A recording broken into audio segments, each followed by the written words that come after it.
你交咗租，佢都會講你嘅喎。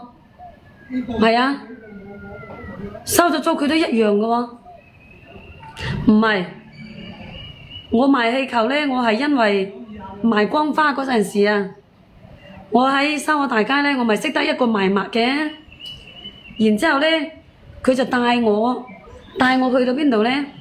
去到嗰度中山5路啊，去到中山5路嗰度咩啊？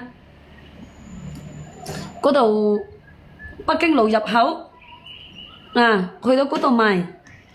北京路入口嗰度係最旺嘅嗰度，啊賣確實係好賣。你好彩嗰陣時啊，你知唔知啊？我嗰啲乾花嗰啲鬼佬啊，佢睇啱嗰陣時啊，成把幫你賣晒個。係啊，你手上嗰啲花佢全部幫你立晒個。如果你唔好彩嗰陣時啊，369搶咗你㗎，真係㗎，搶咗你嘅不但止，仲要鬧你。你喺邊度賣氣球啊？嚇！你喺邊度賣氣球啊？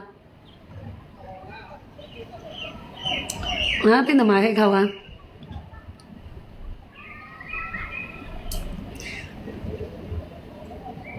我賣氣球就咁嘅，嗰陣時呢，我賣乾花，嗰個靚女賣墨嗰個靚女呢，帶我去北京路入口嗰度啊嘛，中山5路嗰度啊。你知唔知佢點講啊？佢話你要睇實啲嚇，我睇前面啊，你要及實後邊啊咁樣，因為我哋背對背啊，背對背嚟賣啊。佢話你要睇住嗰啲行啊，佢話你要睇實啲啊，你唔好顧住賣啊咁樣。其實我哋兩個都走到阿媽都唔認得，走入去人哋嗰啲專賣店嗰度，走入去專賣店，即係好似嗰啲老鼠咁樣，到處供，走入啲專賣店嗰度。專賣店嗰啲人呢，佢又唔客氣，佢又講你出嚟。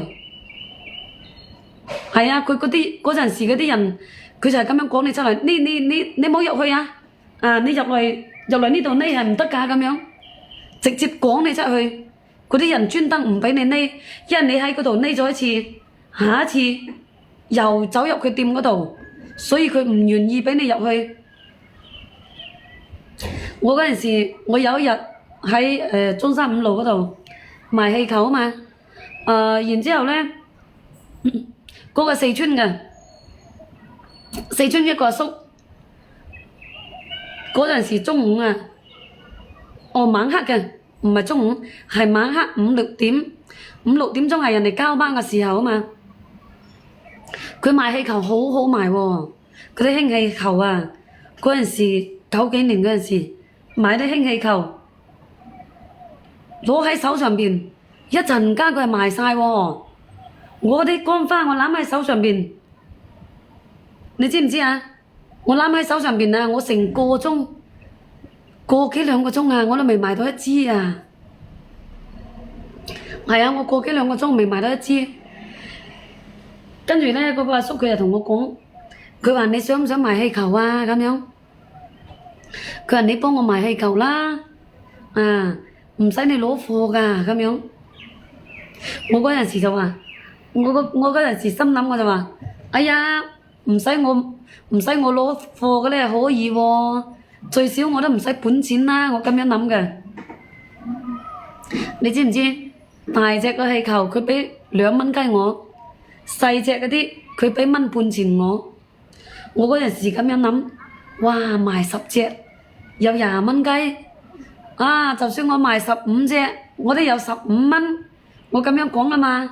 如果我賣得成100個呢，我有嚿幾水㗎咯，我咁樣諗㗎喎，成哥哥，我嗰陣時我係咁樣諗㗎，我日日都幻想到自己一日可唔可以賣到100個氣球啊，我係咁諗㗎喎，係啊，我係話人哋嗰陣時叫我幫佢賣氣球啊嘛，佢話唔使你攞貨啊。你幫我賣啦咁樣，咁我咪話應承佢咯，我咪話我幫你買啦咁樣。我係咁諗噶嘛，最緊要唔使我投資啊，唔使我攞貨啊，幾多就幾多啦咁樣。跟住我第一次買氣球，你知唔知我去邊度買氣球啊？